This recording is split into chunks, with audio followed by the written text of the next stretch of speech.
परमादरणीय मंदाताईंच्या चरणी वंदन करतो. आपल्याही सर्वांचे चरणी वंदन करतो.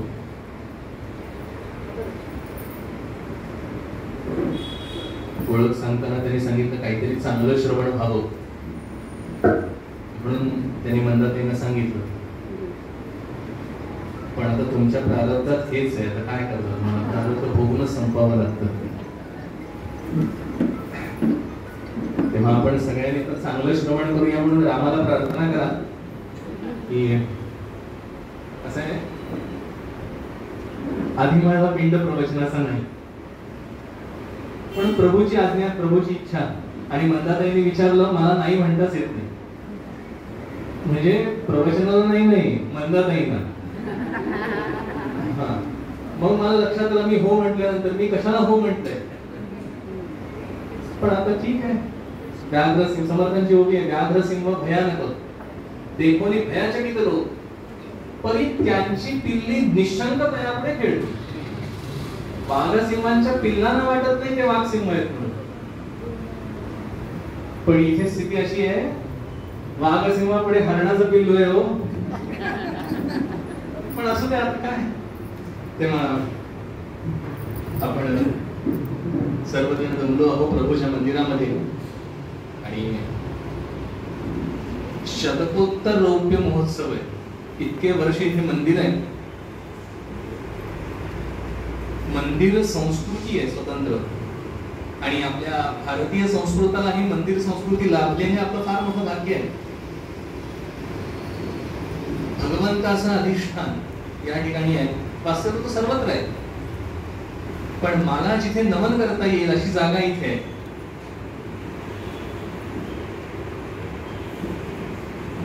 गमुपंथ आनंद या राघवाचा. भगवंताच्या मार्गावर आपण मार्गक्रमणा करूया. तो सगळ्या ठिकाणी आहे, पण मला कळत नाही तो सगळ्या ठिकाणी आहे. आपण अनेक वेळा हे ऐकलेलं आहे, भगवंत सगळ्या ठिकाणी. मान्य आहे की नाही सगळ्यांना? आपण सगळेजण म्हणतो पण देव सगळ्या ठिकाणी आहे. फक्त ते वापरतो केव्हा? मंदिरात जायलाच पाहिजे का? ह्याच्यासाठी शील्ड म्हणून मी ते वापरतो. मी नाही गेलं तरी चालणार, इथे पण आहे. पण भगवंत इथे आहे असं मात्र मी ठामपणे मानत नाही, जेव्हा जेव्हा मी खोटं बोलतो. बरोबर आहे की?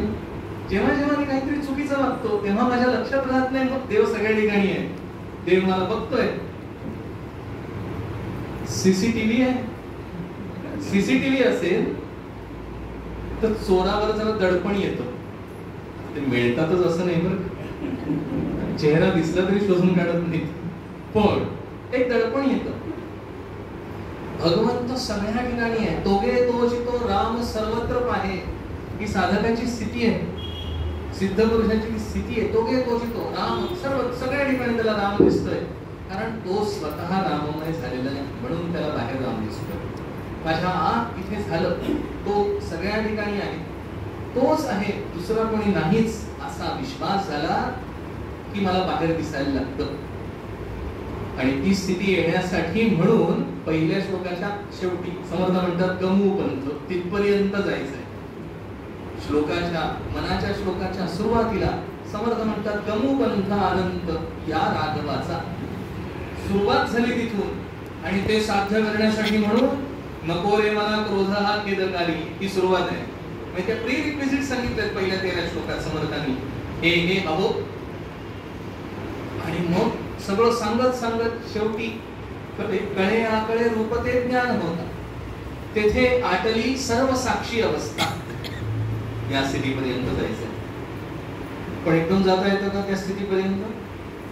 मला इथून बोलणं आणि तुम्हाला तिथून ऐकणं बरं आहे, छान आहे, पण केव्हा तरी मला त्या मार्गावर जायचंय आणि मी त्या मार्गाला लागलोय.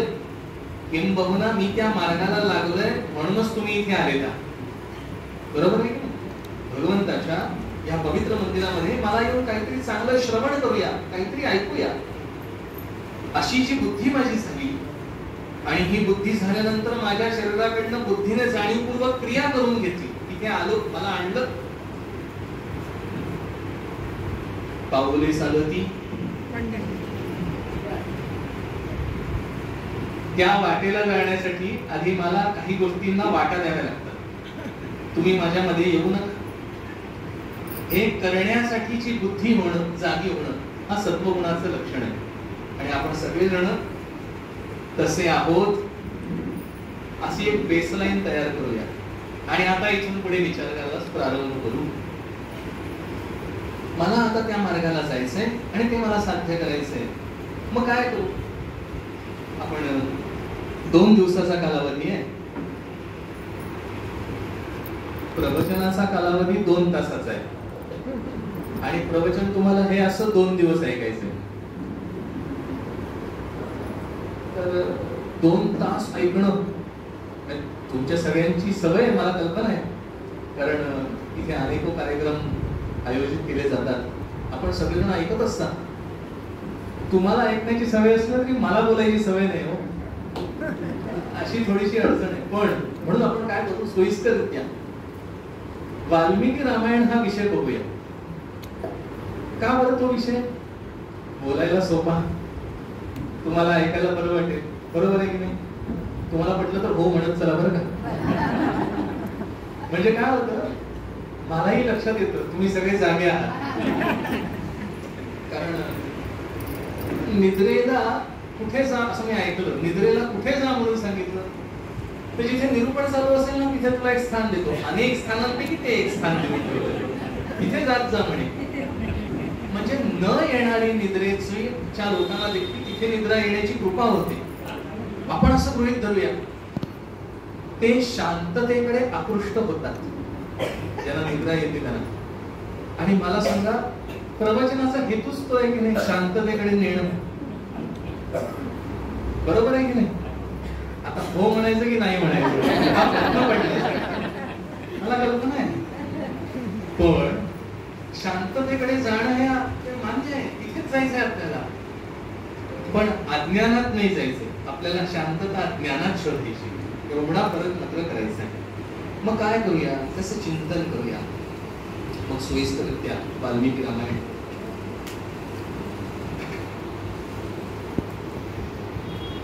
वाल्मिकी ऋषी यांनी रामायण लिहिलं.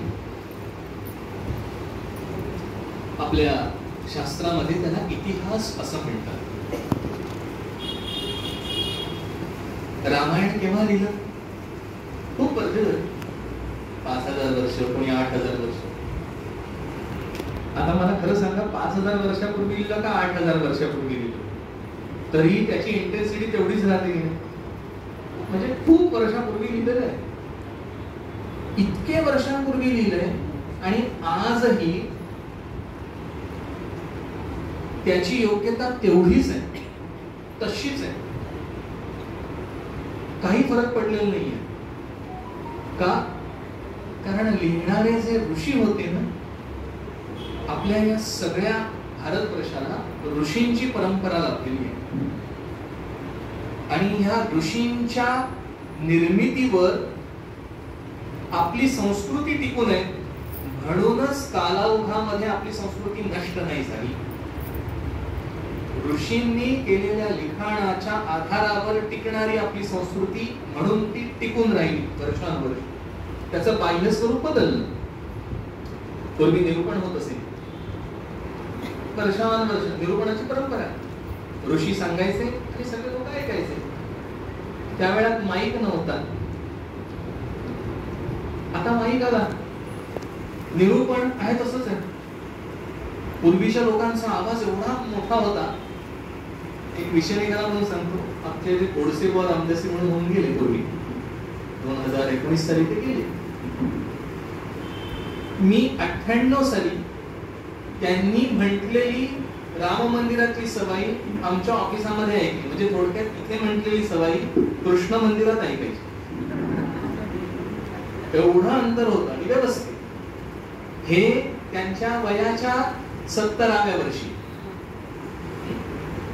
असं म्हणतात की जेव्हा तरुण होते तेव्हा स्वामींना क्षौर करायला लागायचं. पौर्णिमा आल्यानंतर संन्यासी होते तर ते गडावरून गडाच्या खालच्या गावात हात मारायचे आणि तो त्यांना हातवारे करून, तो काय ओरडणार एवढा, तो हातवारे करून सांगायचा मी ऐकलं, येतो म्हणून. मुद्दा बाह्य स्वरूप बदलत जात, क्षमता बदलत गेली, आपली क्षमता बदलत गेली. एकेकाळी कीर्तन रात्र चालायची. ऐकणारेही धन्य आणि करणारे तर धन्य आहे, पण ऐकणारे न झोपता ऐकायचे बरं का. म्हणजे त्याच्या मागे मुख्य होता न झोपता ऐकणे. ते तल्लीन होऊन जायचे, कारण विरंगुळ्याचं साधन कीर्तन नव्हतं. सात्विक आनंदाचं साधन कीर्तन होतं. अशी ही संस्कृती लाभली. आपला विषय चाललाय ऋषी. मग आपला विषय अजून झालेला आहे, ऋषींनी ते लिहून ठेवलं, ते ग्रथित केलं वाल्मिकी ऋषींनी. त्याला इतिहास म्हणतात. मग त्याला इतिहास का म्हणतात?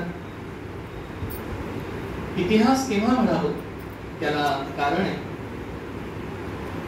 इतिहास या शब्दाचा अर्थ हे असं असं घडलं, ते ग्रथित केलं. मग असं असं घडलं आपणही लिहू शकतो की 500 वर्षापूर्वी असं असं घडलं.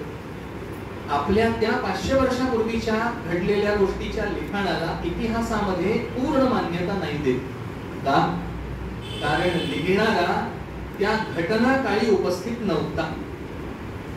आता वाल्मिकी ऋषींनी जे रामायण लिहिलं, वाल्मिकी रामायण, त्या वेळामध्ये ते लिहिणारे म्हणजे ऋषी त्या काळात होते. फार महत्वाची गोष्ट आहे. तेव्हा त्यांनी त्याचा अनुभव घेतलाय. वाल्मिकी रामायणातच वर्णन आहे, चित्रकूट पर्वतावर प्रभू आले त्यावेळा वाल्मिकी ऋषींच्या आश्रमाच्या जवळ महाराजांचा प्रभूंचा आश्रम आहे. त्यावेळात ते तिथे होते. वाल्मिकी ऋषींना भेटले आणि प्रभू पुढे जाऊन चित्रकूटावर आसन स्थापन केलेलं आहे, आश्रम स्थापन केलेला आहे. म्हणजे ते त्या काळात होते. हा महत्वाचा मुद्दा आहे.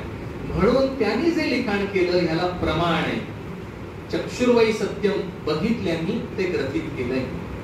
आता जे लिखाण केलं त्याचा त्यांनी अनुभव घेतला आणि ते लिहिलं. एवढंच पुरेसं आहे का इतिहासाला? नाही. जे जे घडलंय ते लिहिलं, त्याचा साक्षीदार ते आहेत आणि ते लिखाण प्रत्यक्ष प्रभूंसमोर गायलंय. जे मी लिहिलंय ते खरंय की खोटंय हे ज्याच्याबद्दल लिहिलंय त्यांनी स्वतः ऐकलंय. ही फार मोठी उपलब्धी आहे रामायणाची. सगळ्या इतिहासकार प्रमाणभूत ग्रंथांना सुद्धा इतकी उपलब्धी नाहीये. हे सर्वात महत्वाचा मुद्दा आहे वाल्मिकी रामायणाचा. कारण ऋषींनी जे लिहिलंय ते लवकुशांनी कोणासमोर गायलंय? कोणाचं चरित्र आहे? रामाचं. ज्याचं चरित्र त्याच्या समोर गायलंय. आणि गाणारे कोण आहेत? हे कोण आहेत? मलाही उत्तर मिळालं की बरं वाटतंय की नाही? बरं वाटतं. आता ही उत्तर तर सगळ्या लहान मुलांना पण माहिती आहे. आता मला सांगा, रामचरित्र आपल्याला माहिती नाही का? माहिती आहे. रामानंद सागरांनी रामायण लिहिलं म्हणजे ते स्क्रिप्ट लिहिलं असं म्हणूया, ते दिग्दर्शन केलं. मला सांगा, निवडून आलं की नाही? जाऊ दे, निवडून आले की नाही ते? कोण? बरोबर. का? माझ्या अंतःकरणामध्ये प्रभू रामचंद्रांविषयी इतकी आस्था आहे की ज्याने त्याचं काम केलं ना त्यालाही नमस्कार करतात लोक. ते चांगले पहिले नको, त्या मुद्द्याकडे जायला नको आपल्याला, पण माझ्या मध्ये आत अंतःकरणात असणाऱ्या आस्था आणि ही निर्माण झाली कशी? ऋषींनी केली. कारण ते तसे वागले. लक्षात घ्या, लिहिले ऋषींनी, तेव्हा ऋषी काहीतरी बावगं येणार नाहीत. म्हणून हा इतिहास, आपला मुद्दा इतिहासाचा चालू आहे. वाल्मिकी ऋषींनी लिहिलेले रामायण इतिहासाचं महत्व आहे. त्यामुळे जसं घडलंय ना तसं लिहिलंय. आणि ह्याला दुसरा दुजोरा आहे. ब्रह्मदेवांनी वाल्मिकी ऋषींसमोर प्रगट होऊन आज्ञा केली. लक्षात घ्या, वाल्मिकी ऋषींनी उगाच काहीतरी आहे म्हणून लिहिलेलं नाहीये, आज्ञा झाली की तू हे लिही. आणि नुसती आज्ञा नाही केली, त्यांना आशीर्वाद दिला. जे जे सगळ्यांना ज्ञात होतं, जे प्रभूंचं चरित्र लोकांसमोर घडलंय ते तर तुला दिसेल, आणि जे लोकांच्या समोर घडलेलं नाही, जे कोणाला माहिती नाहीये ते पण तुला दिसेल. आणि म्हणून ह्या चरित्राला परिपूर्णता आहे. जे सगळ्यांना ज्ञात आहे आणि जे सगळ्यांना अज्ञात आहे ते सगळं मिळून ह्याच्यात आहे. इतिहासाची महत्वाची बाब, इतिहास सगळं बोलत नाही. छत्रपतींचा इतिहास सगळा माहितीये का? हिटलरचा इतिहास सगळा माहितीये का?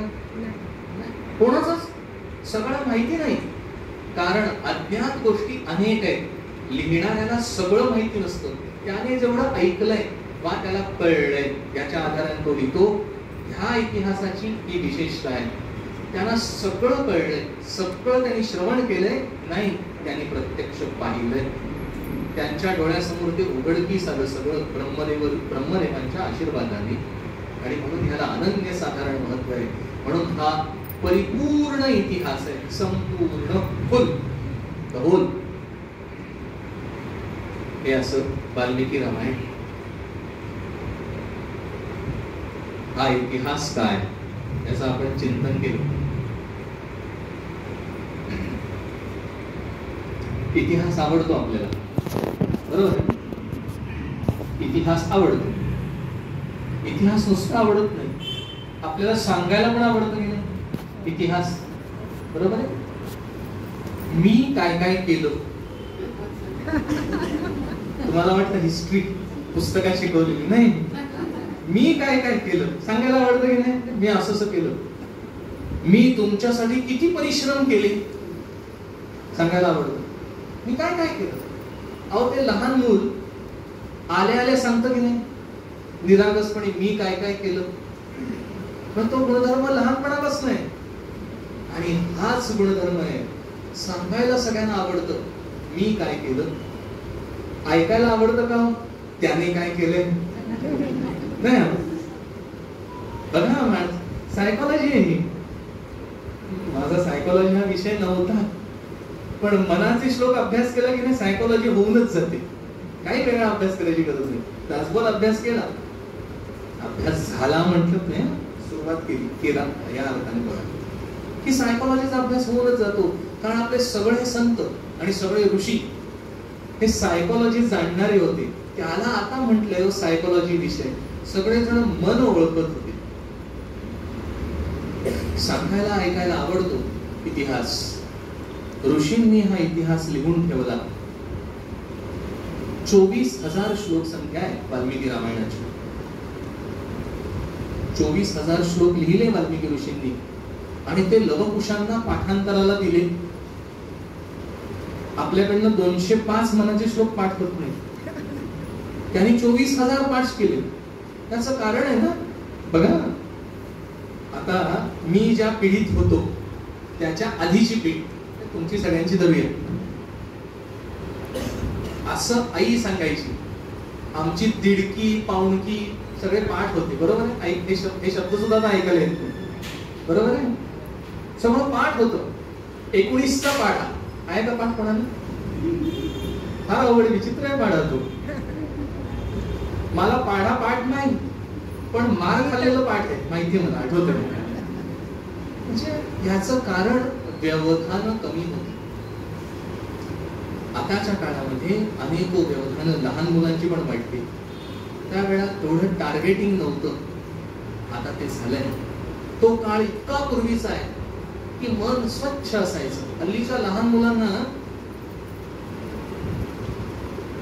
त्याला राग आलाय असं आई वडीलच सांगतात, तो रागावलाय. माझ्या लहानपणी मी रागावल्याला किंमतच नव्हती घरात. होती का तुमच्या सगळ्यांच्या? नव्हती की नाही?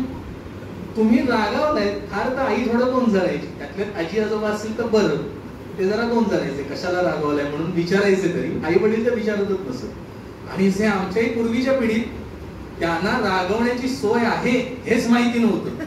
माहिती होतं का? नाही. म्हणजे जशी पुढे चाललो तसं आपण, कारण मुलं एकटी झाली, एकच नाही. त्याचे लाडे पोर नाशे असं म्हणतात. त्याचा अनुभव सगळ्यांना आहे की नाही? मुद्दा त्यावेळी लवकुशांनी 24,000 ते श्लोक पाठ करू शकले आणि त्या श्लोकांना खूप महत्व आहे. त्या श्लोकांमध्ये काय दडलंय याचा आपण थोडा विचार करूया. वाल्मिकी रामायणाच्या बालकांड 7 कांड, 7 भाग. त्यातल्या बालकांडाचा पहिला सर्ग आणि त्या पहिल्या सर्गाचा पहिला श्लोक तप स्वाध्याय निरतम अशी सुरुवात होते. तप करणारे आणि स्वाध्यायात अत्यंत रत असणारे, तपस्वाध्याय निरतम दोघ जण. कोण विचारताय? वाल्मिकी ऋषी. कोणाला विचारताय? नारदांना. 2 ऋषी आहेत, नारद महर्षी आहेत. त्यांना कोण विचारताय? वाल्मिकी ऋषी विचारताय. दोघही ऋषी तुल्य आहेत, नाही ऋषीच आहेत. एक या भूतलावरचे आणि दुसरे त्रिभुवनात फिरणारे. नारद ऋषींची विशेषता काय आहे? ते एकमेव आहेत की जे दैत्यांकडे गेले तरी त्यांची पूजा होती, मनुष्यांकडे आले तरी त्यांची पूजा होते, देवांकडे गेले तरी त्यांची पूजा होते. म्हणजे शत्रू नाही त्यांना कोणी. तिन्ही लोकात गेले तरी ज्यांची पूजा होते असे नारद एकटे. देव जर दैत्यांकडे गेले तर पूजा होईल का? वेगळी पूजा होईल. दैत्य देवांकडे नाही, मनुष्य कोणाकडेच जाऊ शकत. म्हणजे हे एकमेकांच्या बाउंड्रीज ओलांडत नाहीये थोडक्यात. म्हणजे त्या वेळामध्ये या 3 संस्कृती होत्या. वाल्मिकी रामायणामध्ये लक्षात घ्या 3 संस्कृती आहेत. एक मानव संस्कृती आहे, एक वानर संस्कृती आहे आणि एक दैत्य संस्कृती किंवा राक्षस संस्कृती आहे. या 3 संस्कृतींमध्ये रामायण फिरतंय. वाल्मिकी ऋषींनी, आता ऋषी संस्कृती ही स्वतंत्र आहे, जी तटस्थ भूमिकेने 3 संस्कृती बघतंय. हे बनात राहत आहे. वाल्मिकी ऋषी हे ऋषी आहेत. ह्या ऋषींनी नारदांना प्रश्न केला. दोघही तप करणारे आणि प्रश्न काय केलेला आहे तर ह्या भूतलावर असा कोणता राजा आहे, असा कोण आहे, त्यांना काय पडलंय खरं सांगा मला. काय आवश्यकता होती का? शांतपणे तप करू शकले असते की नाही? पण आपल्या सगळ्या ऋषींनी संशोधन केलेलं आहे. मध्यंतरी नागपूर युनिव्हर्सिटी मध्येच आपल्या सगळ्यांना कदाचित माहिती असेल नसेल माहित नाही, सहस्रबुद्धे म्हणून कोणतरी प्रोफेसर आहे, त्यांनी अगस्त्य ऋषींनी ड्राय सेल कसा करायचा ही संहितेत लिखाण केलेलं सापडलं नागपूर युनिव्हर्सिटी. आणि त्याच्याप्रमाणे सेल तयार केला आणि त्यातनं इलेक्ट्रिसिटी निर्माण होते हे सिद्ध पण केलं. त्या अगस्त्य ऋषींच्या संहितेमध्ये मुद्दा, आता तिकडे जायचं नाही आपल्याला, मुद्दा ऋषी संस्कृती. हे ऋषी करायचंय काय? प्रत्येक गोष्टीचं संशोधन करायचंय, बारकाईने विचार करायचे, कारण ते प्रपंचापासून लांब होते म्हणून. बरोबर आहे का? झोपले म्हणजे नाही हे त्या प्रश्नाचं आहे का झोपले याबद्दल? ते लांब नव्हते, ते प्रपंचिक होते. बघा ना, सगळ्या ऋषींना ऋषी पत्नी होत्या प्रत्येकाला, त्यांचे आश्रम होते, विस्तारित आश्रम होते. आणि मजा म्हणजे राजे लोक आपल्या मुलांना ऋषींकडे पाठवायचे शिकायला. गुरुकुल होती. सगळ्या ऋषी, प्रत्येक महान ऋषी हे सगळे युनिव्हर्सिटीज होते. प्रत्येक ऋषी single, isolated, self established university होत्या. आणि त्यांचं ज्ञान आहे ना, हे 100% ते ट्राईड अँड टेस्टेड होतं. त्या युनिव्हर्सिटीमध्ये जे शिकवलं जायचं ते कुठेही मिळणार नाही असं राजांना खात्री होती, म्हणून त्यांची मुलं तिथे घालत असत. प्रभू रामचंद्र कोणाकडे शिकले? गुरु कोण? प्रभूंचे वसिष्ठ ऋषी. भगवान श्रीकृष्ण कुठे शिकले? सांदीपनी. बरोबर आहे. सांदीपनी कोण होते? वसिष्ठ कोण होते? प्रभू रामचंद्रांना शस्त्रास्त्र कोणी दिली? विश्वामित्रांनी दिली. बरोबर आहे. विश्वामित्रांनी दिली त्यांना. विश्वामित्र कोण होते? रावणाचा वध ज्या बाणाने झाला शेवटचा, तो बाण रामाला कोणी दिला? अगस्त्य ऋषींनी दिला. अगस्त्य ऋषींनी तो बाण दिलेला आहे. मला सांगा, आता शस्त्रास्त्र कोणाकडे पाहिजे? राजांकडे. आता कोणाकडे? म्हणजे डिफेन्स डिपार्टमेंट कडे. आता डिफेन्स डिपार्टमेंट कोणाच्या अंडर येतं? त्याचं संशोधन करत DRDO आपल्याकडे. मला मुद्दा, आता कोणाकडे? शस्त्रास्त्र उत्तमोत्तम आता इंडियन गव्हर्नमेंट कडे. बरोबर आहे. त्या वेळातली उत्तमोत्तम शस्त्रास्त्र ऋषी मुनींकडे सांभाळण्यासाठी ठेवलेली होती.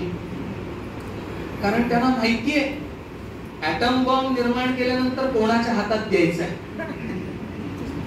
AK-47 कुठे निर्माण झालं? ती म्हणत, मला बरीच माहिती आहे. माहिती ठेवायला पाहिजे, काळ कसा आलाय. AK-47 युद्धाच्या रणांगणामध्ये एका सोल्जरला समजलं. कॅलाश्निकॉफ त्याचं नाव, रशियन आहे. त्याने ते बंदूक चालवत असताना त्याच्या लक्षात आलं हे नकोय ह्याच्यात, म्हणून त्याने ते डिझाईन निर्माण केलं. आणि ते ट्राईड अँड टेस्टेड डिझाईन, सर्वात हलकी, सर्वात सोपी, कुठेही बर्फात देखील काम करते, उष्णतेत पण काम करते, पावसात काम करते, चिखलात काम करते, अशी त्याने त्याच्या डोक्यात डिझाईन केली, ती निर्माण केली. 47 साली जगाला ती 20 वर्षानंतर कळली. मुद्दा तिकडे जायचं नाही आपल्याला. मुद्दा निर्मिती कोणाकडे निर्माण झाली? ती ऋषींकडे नव्हती, म्हणून आज कुठे कुठे ती मिळते. आहे की नाही? नको त्या लोकांच्या हातात मिळते. पूर्वीच्या ऋषींना माहिती होतं हे शस्त्र, हे अस्त्र, याची ताकद काय, ते विनाश किती करू शकतं, तेव्हा ह्याला ग्रहण कोण करील, कोण हे सांभाळून ठेवू शकेल. कारण ते ऋषी होते, ते ज्ञानी होते, त्यांना समाजाची काळजी होती. समाज कुठे न्यायचा आणि त्याला कुठल्या चॅनल मध्ये ठेवायचं, ताकद खूप आहे गंगेच्या पाण्यामध्ये. ती प्रवाहित कशी करायची, ज्ञानगंगा प्रवाहित कुठून कुठे कशी करायची हे त्यांना माहिती होतं. तेव्हा ऋषींनी संपूर्ण त्यांचं ज्ञान ग्रथित करून ठेवण्याचा मोठा महत्वाचा कार्यक्रम केलेला आहे. वाल्मिकी ऋषींनी लिहिलं रामायण, व्यासांनी लिहिलं महाभारत. जगण्याचे ग्रंथ आहेत, दोन्ही इतिहास आहेत.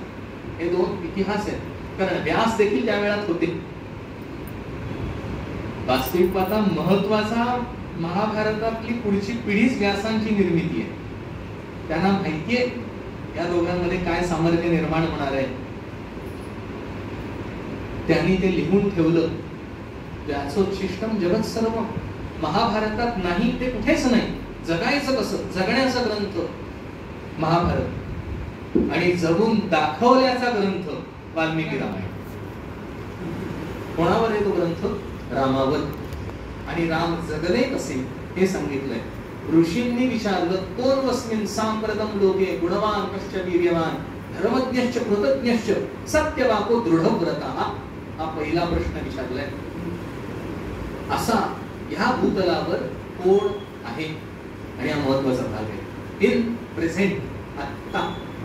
मला घडून गेलेलं नाही ऐकायचं. I don't want that. मला ते नकोय.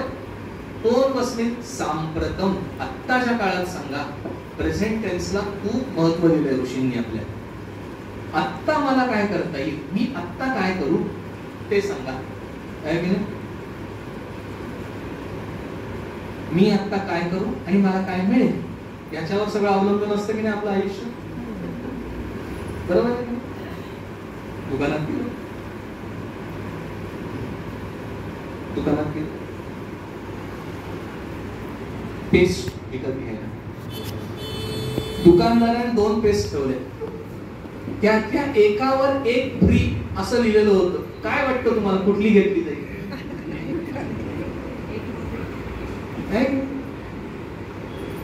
मग त्याच्यात गुणधर्म आहेत का? मग त्याच्यात अंक आहे का? मध्यंतरी एक छान ऐकलं मी. विषयांतर करतो बघा. कोलगेट ह्या पेस्टने आपल्या ह्या भारतवर्षात एंट्री केली की ज्या कोळशा आणि मिठाने तुम्ही दात घासताय त्याने तुमच्या दाताला इजा होणार आहे. त्यापेक्षा हे जर वापरलं तर तुमचे दात चांगले राहतील. असं त्यांनी 50 वर्षापूर्वी एंट्री केली भारतात. आणि आज तीच पेस्ट आमच्या पेस्ट मध्ये चारकोल विथ सॉल्ट असं करते की नाही बघा. आहे की नाही? दुर्दैव आता आपण ते घेतोय परत. Charcoal with salt. मुद्दा हे कोणी शोधून काढलं? पूर्वीच्या आपल्या ऋषींनी शोधून काढलेलं होतं. आपल्या ऋषी मुनींनी ज्याचं संशोधन केलेलं नाही असं मनुष्य जीवनाला अनावश्यक जगात नाही की त्याने जे संशोधन केलेलं नाहीये. जे जे आवश्यक आहे ते सगळं त्यांनी शोधून काढलेलं आहे. आणि नुसतं शोधलं नाही, ते ग्रथित स्वरूपात आणलेलं आहे. त्याची रचना केलेली आहे, त्याने लिहून ठेवलेलं आहे अनेक गोष्टी. वाल्मिकी ऋषींनी ह्या समाजाच्या ह्या घटनेबद्दल खूप विचार केला. आणि हे काय घडणार आहे ह्याचं त्यांना काळांतराने काय घडेल ह्याचा विचार करून समाजाला चॅनलाइज ठेवणं. ह्याला काय करायला लागेल? मी नुसतं सांगून चालणार नाही, तर जो जगलाय ना त्याचं मला सांगावं लागेल. असं असं जगता येतं, असं करता येतं. बघा, आपण प्रत्येक वेळी तुलना करतो की नाही? ते कोणाशी करतो तुलना मला सांगा. उदाहरण देतो माझं. मला एक चुलत बहीण. आता सामान्य नियम असा आहे ना, इकडे न बघता सांगतो तुम्हाला. मुलींना अभ्यास करतात काय कोणास ठाऊक आणि मार्क पण मिळवतात. बरोबर आहे की नाही? मुलगा आणि मुलगी एका घरात असतील तर अनुभव येतो की नाही? होतो. हो म्हणा. तुमच्याकडनं हो नाही, मला ह्यांच्याकडनं अपेक्षित होतं. तुम्ही हो म्हणणारच आहात. अभ्यास करतात.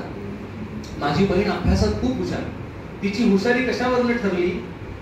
मार्क किती मिळतं त्याच्यावरनं आपण हुशार ठरवतो की नाही? बरोबर आहे की नाही? तो हुशार आहे, त्याला कारण काय असतं? त्याने मार्क 100पैकी 100 मार्क असं असतं की नाही? Yes, that's the problem. सगळ्यांना आपण मार्क्स ओरिएंटेड केले, नॉलेज ओरिएंटेड नाही. दुसरा शब्द वापरतो त्याला आपण. परीक्षार्थी झालो, ज्ञानार्थी नाही राहिलो. हे वाक्य मी उसनं घेतलंय आमच्या अजय गोवनचं. कालच अजय गोवनचं प्रवचन झालं, त्यात मी ऐकलं, म्हणलं हे वाक्य उद्याला सांगायला होईल. खरं आहे, पण ते परीक्षार्थी झालोय मी, ज्ञानार्थी राहिलेलो नाहीये. बघा ना, मुलं अभ्यास करतात, मला पण सांगण्यात आलं हे विषय ऑप्शनला टाक, आहे की नाही? असतं की हे विषय नाही केलं तरी चालतील, एवढ्या विषयावरच प्रश्न येणार आहे. 21 लाईकली हल्ली असतं की नाही माहित नाही आहे. अजूनही तोच मूर्खपणा चालू आहे. म्हणजे मला एवढं आलं म्हणजे मला पुरलं, एवढ्याने माझं काम होणार आहे. कशाचं काम होणार आहे? मला मार्क्स मिळणार आहेत. मला तो विषय कळणार नाहीये सगळं. लक्षात घ्या, मला विषय जर समजा 60% कळला, मला त्या विषयात विचारलेल्या प्रश्नामध्ये मला 60% मिळाले. मुळात विचारलेले प्रश्न सगळ्या विषयावर नाही आहेत. ज्या विषयावर विचारले गेलेत त्यातलं सुद्धा मला 60% कळलेलं आहे. म्हणजे मला ज्ञान अपुरं आहे. किती अपुरं आहे? डिपेंड्स, जेवढे टक्केवारी आहे तितक्यावर. त्याच्यात 35%ला जाऊ दे, मला त्या विषयाकडे जायचं नाही. लक्षात आलं तुम्हाला मला काय सांगायचं? पण पूर्वी हा भाग नव्हता. पूर्वी 100%ला पासिंग असायचं. पास केव्हा व्हायचा विद्यार्थी? 99 म्हणजे फेल, 100%ला पास. त्याला सगळं आलं पाहिजे. ऋषी किंवा ते गुरु सांगायचे, आता माझ्याकडचं ज्ञान संपलं बाळा, तुला अजून पुढे शिकायचंय, तू ह्यांच्याकडे जा. That's it. ते गुरुच ठरवायचे ह्याला सगळं कळलं. शिष्य नसे ठरवत मला सगळं कळलं, हे सांगायचं. ही संस्कृती होती, ही गुरु परंपरा असायची. हे पाठशाळा, गुरुकुल होते. गुरुकुल गेले, पाठशाळा होत्या. पाठशाळा गेल्या, शाळा राहिल्या. शाळा गेल्या, स्कूल आल्या. स्कूल गेल्या, इंटरनॅशनल स्कूल आल्या. तरी आईसाठी शिकवला जातो, आहे की नाही? त्याच्यात काही बदल नाही झालेला. ज्ञानात, मूलभूत ज्ञानात बदल नाही होऊ शकत. बाह्य शिक्षणात बदल होतोय. ऋषींच्या हे लक्षात आलं आणि म्हणून त्यांनी हे जाणीवपूर्वक कसं वागतोय मनुष्य हे शिकवण्याची गरज काळांतराने पडणार आहे. उदाहरणाने शिकवलं जातं. बघा ना, आपली मुलं आपल्याला अनुकरण करतात. मुलांना अनुकरण करायला आवडतं, तेच करतात ते. एखादा चित्रपट बघितला की तो त्याच्यासारखा होतो लगेच. मुलगा एखादा किंवा मुलगी असेल ती बघितली त्याप्रमाणे करते. अनुकरणीय. आणि म्हणून रामचरित्र आहे जे अनुकरणीय आहे, आचरणीय आहे. कृष्णचरित्र श्रवणीय आहे, गोड आहे ऐकायला. त्याने अचाट कृत्य केलीत, त्याची कुठलीच कृत्य सरळ नाही. नावासारखं आहे कृष्ण, सरळ नाहीच. राम बघा ना, काय पक्क बसलंय की नाही आपल्या डोक्यात. कृष्ण म्हणजे नटखट, छान शब्द, खोड्या करणारा. कृष्णाच्या पूर्व आयुष्यातल्या कथेमध्ये आपल्याला रंगायला होतं आणि आपण लहानपणापासून आपल्या मुलाला बिंबवतो. अगदी खोड्या करणारा आमचा बाळकृष्ण आहे, त्याला राम म्हणा. तो मोठा झाल्यानंतर कृष्णलीला दाखवायला गेला, आधीच सावरा. रामचरित्र सांगा त्याला. मग कृष्णचरित्र सांगायचं नाही का? सांगायचं. कृष्ण मोठा झाल्यानंतर जे केलंय की नाही ते सांगा. त्या आयुष्यात उपयोगाला सगळं नाही. त्याचा अनेक गोष्टी त्याने सगळे गुणधर्म दाखवले. काळाला जाणून त्याप्रमाणे वागायला पाहिजे. राम अनुकरणीय आहे. रामासारखा राजा नाही. म्हणून कृष्ण स्वतः सांगतो गीतेमध्ये, रामशस्त्रभृतामह. सगळ्या शस्त्रधारींमध्ये सर्वश्रेष्ठ. सगळ्या शस्त्रधारींमध्ये म्हणजे सगळे देवता आपले सशस्त्र आहेत. अशा सगळ्या देवतांमध्ये मी कोण आहे? तर मी राम.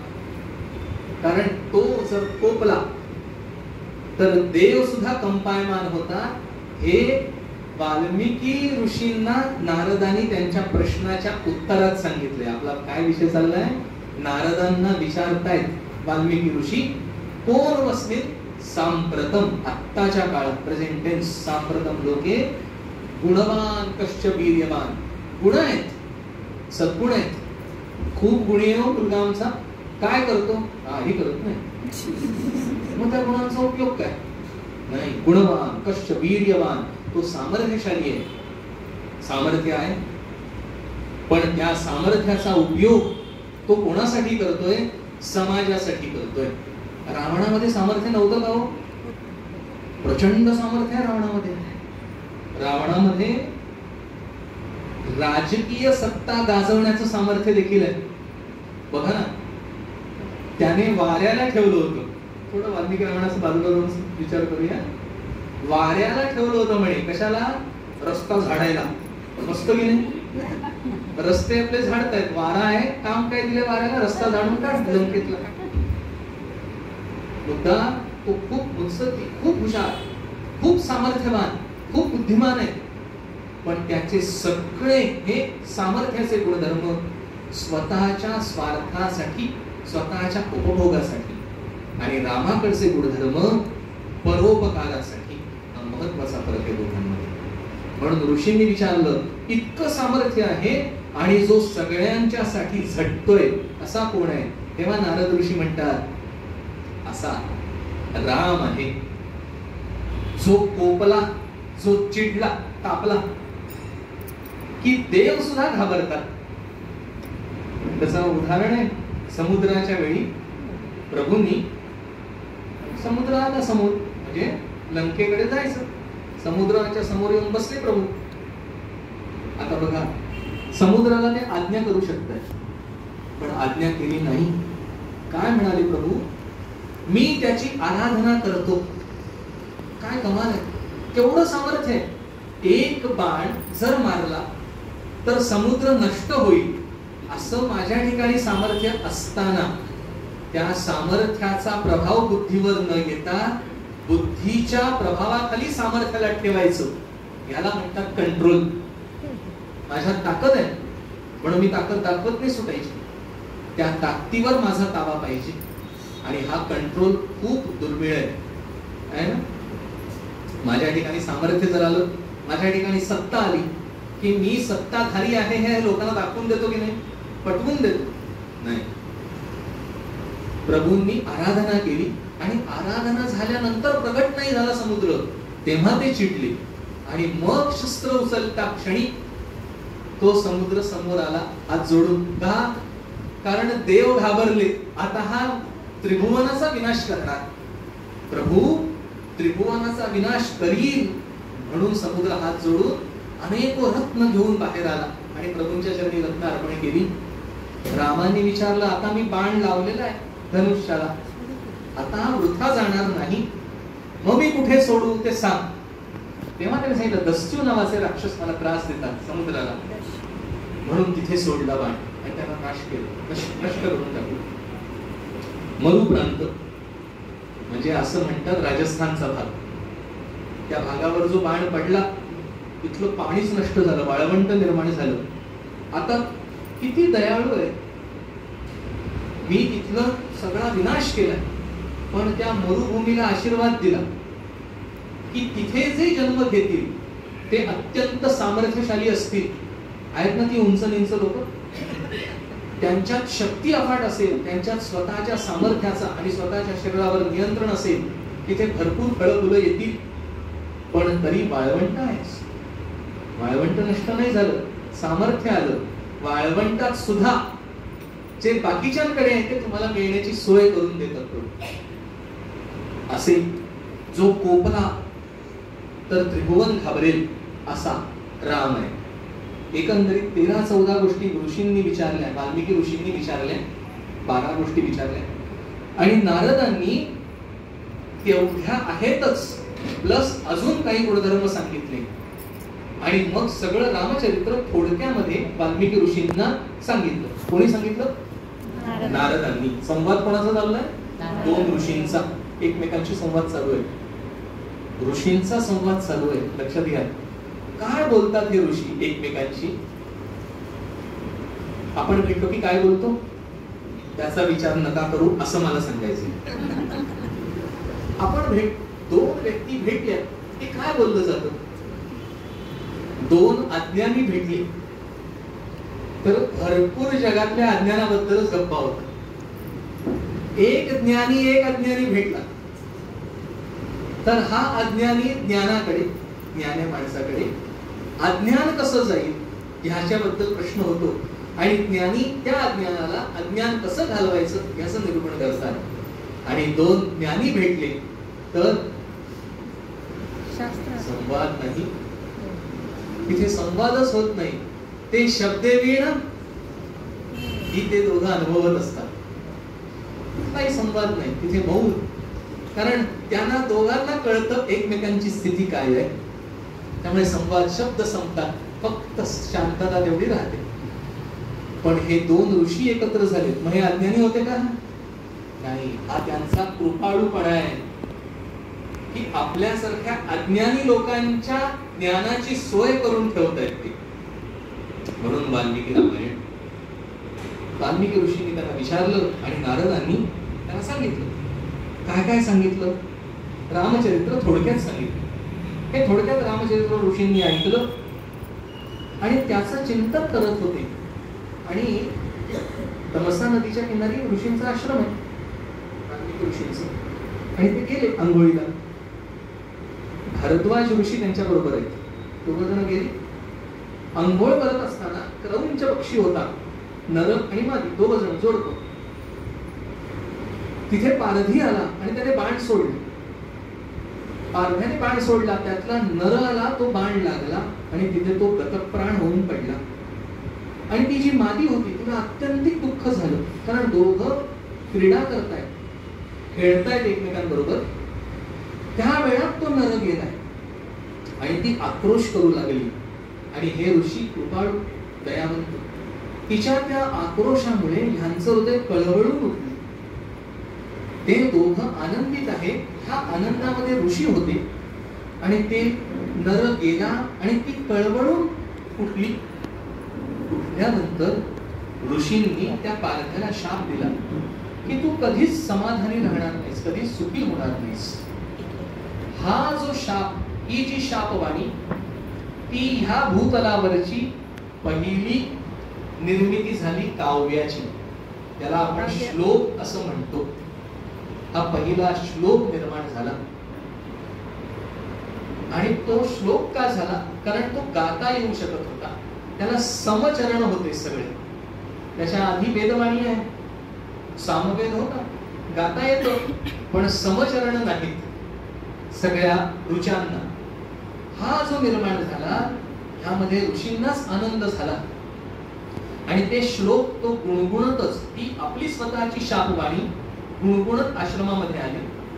आणि त्याच श्लोकाच्या, म्हणजे त्या शापाच्या नादात नाही, लक्षात घ्या, तो शाप दिला गेला, त्या शापाच्या नादात नाहीये, पण तो जो श्लोक निर्माण झालाय पहिला, जो गाता येऊ शकतोय, त्याच्या नादात आहे. तेव्हा ब्रह्मदेव प्रगट झाले आणि त्यांना सांगितलं की जो तुझ्या मुखातनं निर्माण झालाय ती माझीच कृपा आहे. या भूतलावरचा पहिला श्लोक निर्माण झाला, ती माझी कृपा आहे. आता तू जे चरित्र ऐकलंयस ना, ते ह्याच श्लोक रूपामध्ये ग्रथित कर. तुला कसं कळेल? म्हणून आशीर्वाद आहे ब्रह्मदेवांचा की तुला आवळा जसा हातावर ठेवल्यानंतर सगळ्या बाजूने बघता येतो, बरोबर आहे की नाही? करतला आम्लवत उदाहरण दिलं ना, आवळा हातावर ठेवलाय, ते जसं संपूर्ण आवळा तुला कळतो तसं तुला संपूर्ण रामचरित्र कळणार आहे. आता सगळं उघड होईल. म्हणजे कसं? आता आवळ्याच्या ह्या उदाहरणाला ना, मी असं एका ठिकाणी उदाहरण सांगितलं.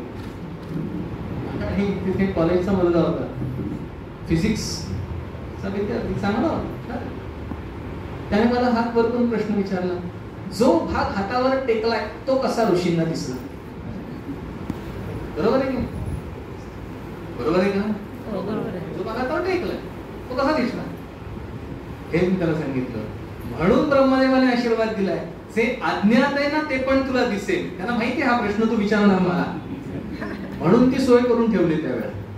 अज्ञात जे दिसत नाहीये, सामान्य चक्षुंना जे अनुभवायला येत नाही, दिसत नाही, आणि जे घडलेलं आहे ते पण तुला दिसेल, ते पण तुला कळेल.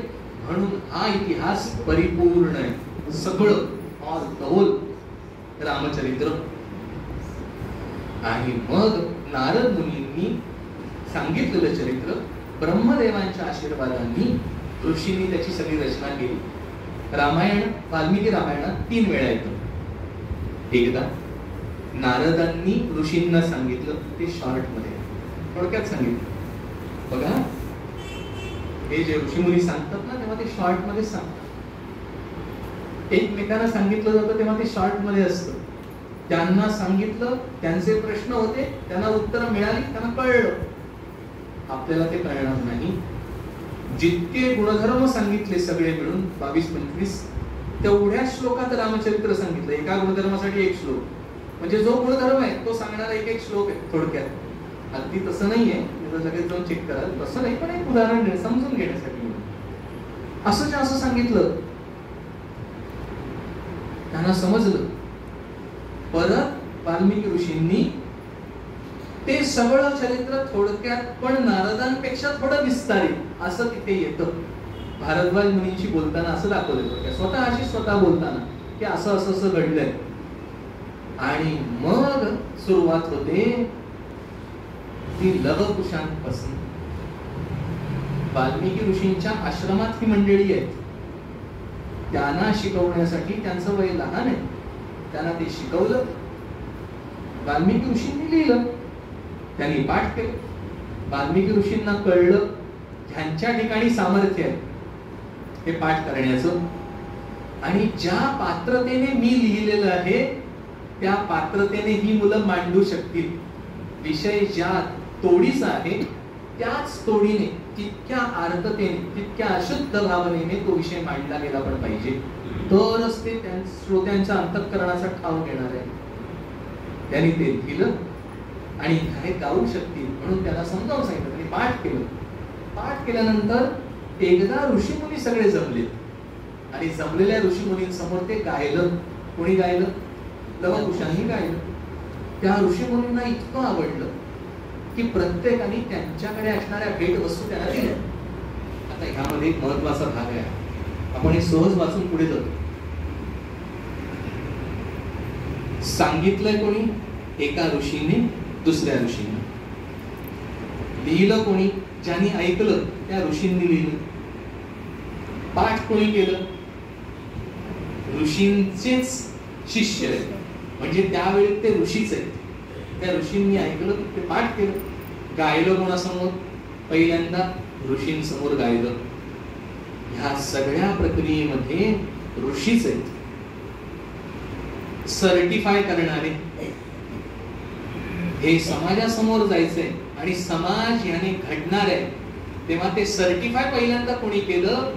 जे समाज घडवत आहे त्यांनी ते सर्टिफाय केलंय. So now it is tried and tested and okay. ऋषीमुनींना आवडलंय याचा अर्थ हे वापरण्यास योग्य आहे. हा खूप महत्वाचा भाग आहे. जे जाणकार आहेत, कारण ऋषीमुनींच्या आश्रमात प्रभू राहिले 14 वर्षाचा कालावधी तपास आहे. आपल्या सगळ्यांना माहिती आहे, दंडकारण्यामध्ये प्रवेश करण्याचा, अरण्यात जाण्याचा कालावधी 14 वर्ष आहे.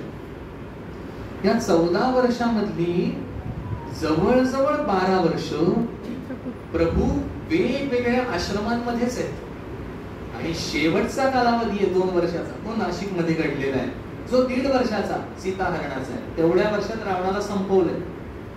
तो काळ मोठा नाही,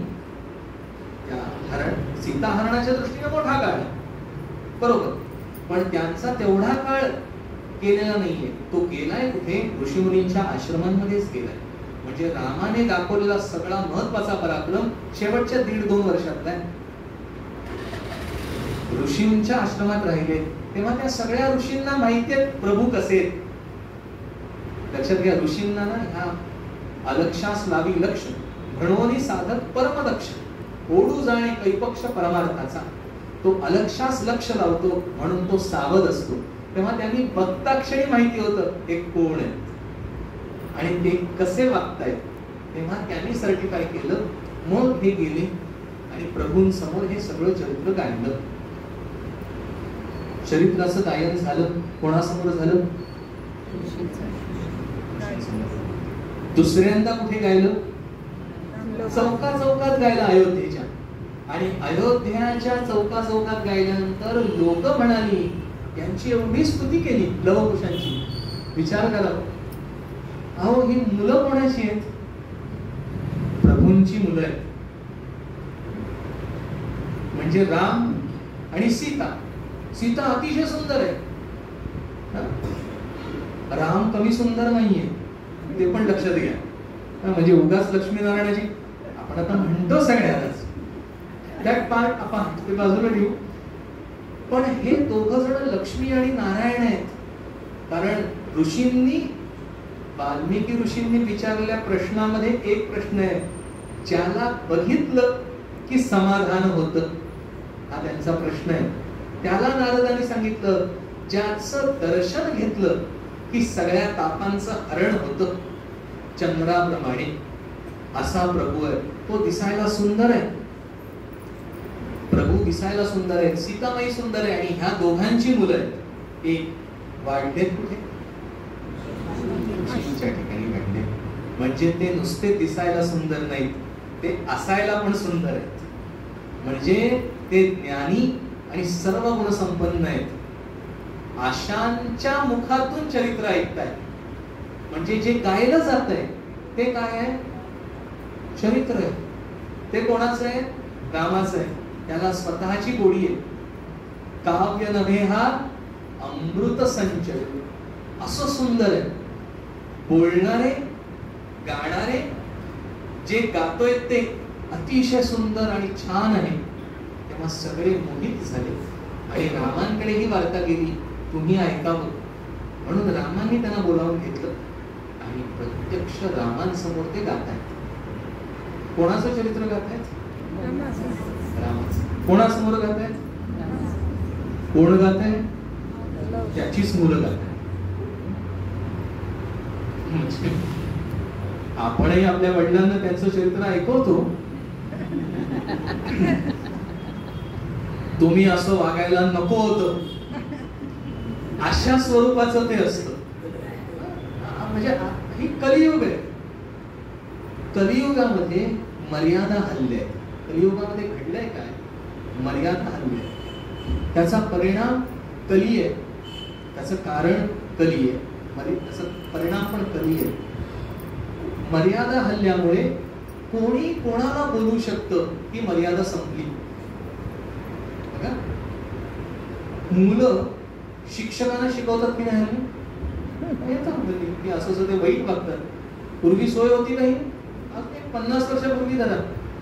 ते पु ल देशपांडेंचं ऐकलं आहे ना? ऐकलं मोठे पु ल देशपांडेंचं कर्दम काळ वाटायचे म्हणे आम्हाला ते, असं पु ल देशपांडे म्हणतात त्यांच्या. मर्यादा संपली. कोणी कोणाला बोलावं, कोणी कोणाला शिकवावं, कोणी कोणाचं ऐकावं, कोणी कोणाचं अनुकरण करावं, सगळ्या मर्यादा हल्ल्या. त्या वेळात ते नव्हतं. तो मर्यादा पुरुषोत्तम आहे आणि म्हणून त्याचं चरित्र ही आत्ताच्या काळाची गरज आहे. मर्यादा हल्ल्या आहे म्हणून मर्यादेने वागणाऱ्या मर्यादा पुरुषोत्तमाचं चरित्र आपण अमर्याद ऐकलं पाहिजे. ते मर्यादेने ऐकतो, आपण मर्यादित ऐकतो. ते सांगितलं गेलं पाहिजे. छत्रपतींनी, शिवाजी महाराजांनी लहान असताना काय ऐकलं? हेच चरित्र ऐकलं. राम आणि कृष्णांचं चरित्र ऐकलं. ऐकवलं कोणी? आता ती टर्म बदलू. आईने ऐकवलं. कोणाला ऐकवलं? आपल्या मुलाला ऐकवलं.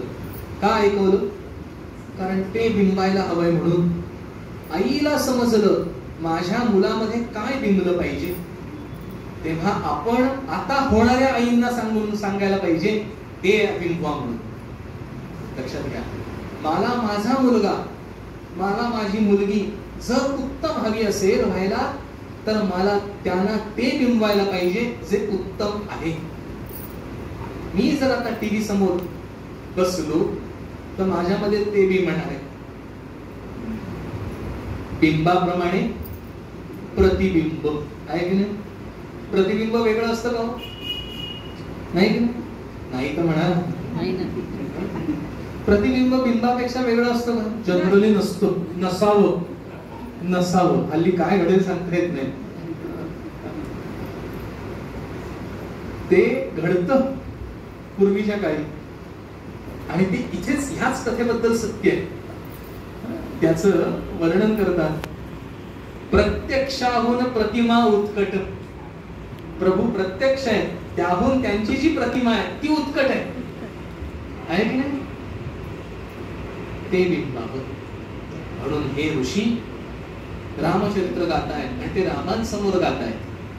ज्याचं चरित्र त्यालाच ऐकवलं जात आहे तो कधीही म्हणू शकतो हे असं घडलेलं नाहीये. तो ते चेक करतोय. किती महत्वाची बाब आहे. छत्रपतींनी कसं वागलेत तुम्ही याचं गुणगान गायलेले अनेक श्लोक आहेत, अनेक त्यावेळेचे कविभूषण उत्तम काव्य लिहिलेलं आहे. समर्थांनी छत्रपतींबद्दल उत्तम काव्य. निश्चयाचा आपला निश्चय महामेरू मोरी एवढा, आमचा निश्चय ना हरकत नाही. तो पक्का असला ना तर मोरीचा पर्वत केव्हा तरी नक्की होईल. मी जर निश्चयाचा महामेरू असणाऱ्यांची चरित्र ऐकत गेलो तर माझ्या मोरी एवढा निश्चय पर्वता एवढा निश्चित होईल. आपण आज निश्चय तोतरी करूया की माझा निश्चय टिकावा. निश्चयाचा महामेरू, त्यांचं चरित्र, त्यांचं काव्य छत्रपतींसमोर गायलंय आणि ते खरं आहे. रामाचं चरित्र त्यांच्या समोर गातायत लवकुश आणि ते खरं आहे. ते खरं आहे म्हणूनच ते गाऊ शकतायत. थोडा उलटा विचार करू. ते खरं आहे म्हणून ते गाऊ शकतायत आणि गायला लागले आणि अयोध्येचं वर्णन करायला घेतलं.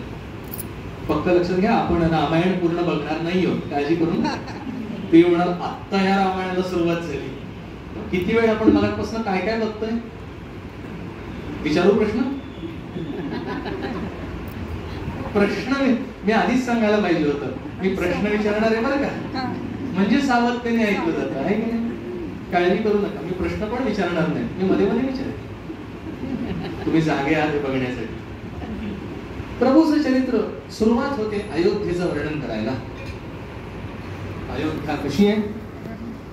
सुंदर, मोठी आहे, विशाल, लहान नाही, मोठी नगरी आहे, खूप मोठी आहे. कैक योजन आहे. शब्द म्हणजे आयताकृती आहे. अयोध्या नगरी आयताकृती आहे, बरोबर. तटबंदी आहे. सगळं वर्णन केलेलं आहे छान. त्या वर्णनाकडे जायचं नाही आपल्याला. पूर्वीच्या काळी हे सगळं होतं. किती प्रगत होतं. हनुमान मारुती पराक्रम करून येतो त्या वेळामध्ये तो वर्णन करून सांगतो. हनुमान तिथे गेला, मारुतीने उड्डाण केला. तिथे काय पराक्रम केला त्याने? लंका पेटवली, बरोबर. सीतेचा शोध लावला, बरोबर. ह्या बरोबर त्याने अजून 2 गोष्टी महत्वाच्या केलेल्या होत्या, खूप महत्वाच्या केलेल्या होत्या. तो बुद्धिमत्ता वरिष्ठ आहे. आपण बघणार आहोत. कारण उद्याला मला काहीतरी मटेरियल ठेवायला पाहिजे. सगळं जाऊन वापरलं तर कसं काय, पण आपला आता आल्या विषय तर सांग. त्याने याबरोबर 2 महत्वाच्या गोष्टी केलेल्या होत्या आणि त्याची दूरदृष्टी किती होती ह्या 2 गोष्टी केल्यामुळे आपल्याला लक्षात येईल. तो असं म्हणतो, मी लंकेभोवतीचा खंदक बुजवलाय. त्याने विध्वंस जो केला, थोडक्यात सांगतो, घर पाडलं. घर बांधतात की तुमच्या लक्षात येईल. जुनं घर पाडलं, कॉन्क्रीटचं जर बिल्डिंग पाडली तर त्याला एक शब्द आहे रॅबिट. जे कॉन्क्रीट पडतं, माती दगड धोंडे सगळं पडलेलं असतं, ते उचलण्याची कॉस्ट खूप असते. मारुतीने विचार केला, हे पडलेलं जे आहे ना त्याचा वापर करूया. त्याने ते सगळं पडलेलं त्यातनं सगळे खंदक बुजवून टाकले. महत्वाच्या सगळा खंदक नाही बुजवला, पार करता येईल त्या खंदकाची अडचण मी काढून टाकली. 1 आणि 2 त्याला बुरुज होते लंकेला. लंका पूर्ण गोल नगरी आहे आणि रामांनी प्रभूंनी जो वेढा दिलाय ना तो संपूर्ण लंकेला दिलाय. एका ठिकाणी नाहीये. म्हणजे आपल्याला असं एका ठिकाणी जरी वाटलं तरी 4 दिशांना 4 महत्वाचे लोक ते आपल्या सेनेसह आहेत. तो खंदक तर बुजवलाय आणि बुरुज पाडले. का? मारुती आतमध्ये आहे लंकेच्या आणि बुरुजाची जी यंत्रणा आहे सगळी बसवलेली ती कशी असणार आहे मला सांगा. त्याच्यावर काही योद्धे अमके तमके जे असतील ती सगळी तिथे यंत्रणा बसवलेली होती. वर्णन असं आहे की त्याच्यावर असणाऱ्या तोफा मी मोडून टाकलेल्या आहेत. लांबूनच बाणांनी, दगडांनी, दारुगोळ्यांनी टाकून पुढच्या सेनेला मारता येणारे अशी सगळीच्या सगळी यंत्रणा मी मोडून टाकली. याच्यातनं काय काय दिसतं आपल्याला? एक किती हुशार आहे, त्याला माहितीये ही यंत्रणा सगळी बहिर्मुखी असणार आहे. तो आत गेलेला होता लंकेच्या, त्यामुळे आत बॅकफायर काही करणार नाहीये. त्यामुळे ही मला तोडायला आत्ताच शक्य आहे, मी आत्ताच तोडून टाकतोय. एक. आणि दोन, त्याला हे कळलेलं असणार आहे, त्याने विचार केलेला असणार आहे, प्रभू इथे येणार म्हणजे सेना येणार, तेव्हा या दोन गोष्टींचा त्रास होईल, त्याचा आधीच उपाय बंदोबस्त करून टाकूया. तो तिथे जातो ज्या वेळात, ह्या वेळातले एक अजून वर्णन आहे, ते मी तुम्हाला उद्या सांगेन. आज सगळं सांगितलं तर काय मटेरियल संपून जाईल. म्हणजे हे त्यांना माहितीये असा तो आहे, हे सगळं वर्णन ऋषींनी केलेलं आहे. मग अयोध्या नगरी पण तशीच आहे, खंडक आहेत, गुरुज आहेत, मजबूत लोक राहतात तिथे. याने सुरुवात होते. आणि ह्या काव्यामध्ये महत्वाचे काही घटक आहेत, त्याचा आपण थोडक्यात काही विचार करू. कोण कोण आहे तिथे? घटक म्हणजे व्यक्ती. भरत, शत्रुघ्न.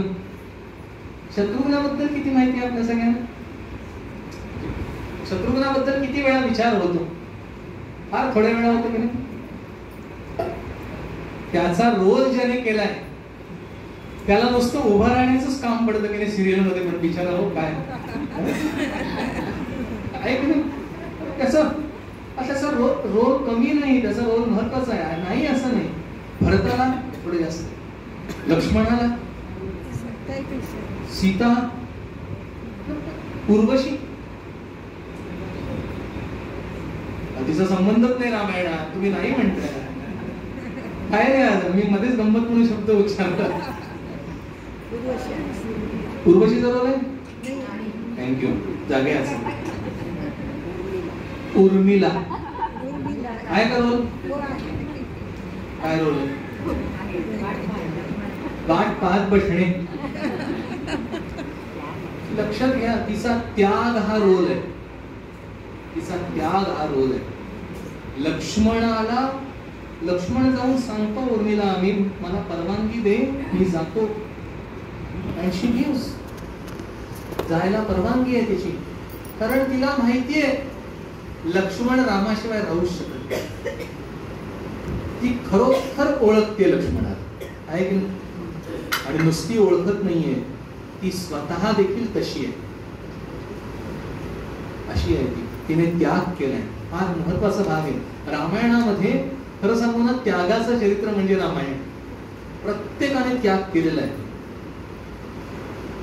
भरत आहे, प्रभू राम आहे, सीतामाई आहे, लक्ष्मण आहे, हनुमान आहे, सुग्रीव आहे, वाली आहे, रावण आहे, कुंभकर्ण आहे, इंद्रजित आहे. या सगळ्यांना काहीतरी विशिष्ट घटना घडलेल्या आहेत, तेव्हा आपल्या सगळ्यांना माहिती आहे. मग यातल्या काही जणांचं आपण चिंतन करू. रावण, त्याचं चिंतन उद्या करूया. आज रावणाकडे नको जायला, नाही का, वेळ पण थोडा आहे. आपण भरताचं चिंतन आज करूया. भरत कसा आहे, भाऊ कसा असावा? भरतासारखा. का? प्रॉपर्टी मिळाली तरी घेत नाही. शोधा बघू असा भाऊ. हायएस्ट कोर्टामध्ये केसेस कोणाच्या चालू आहेत असं वाटतं सिव्हिल कोर्टात? थँक्यू उत्तर दिल्याबद्दल. कोणाच्या चालू आहेत आज, आहे की नाही? ही सत्य घटना, ही परिस्थिती आहे. भावाभावात प्रेम नाही का? लहानपणी असतो, मोठं झाल्यावर स्वार्थ ग्रासतो, कोणी सोडायला तयार नाही. रामाचं भरतावर प्रेम आहे, किती आहे? राम ओळखतो भरताला.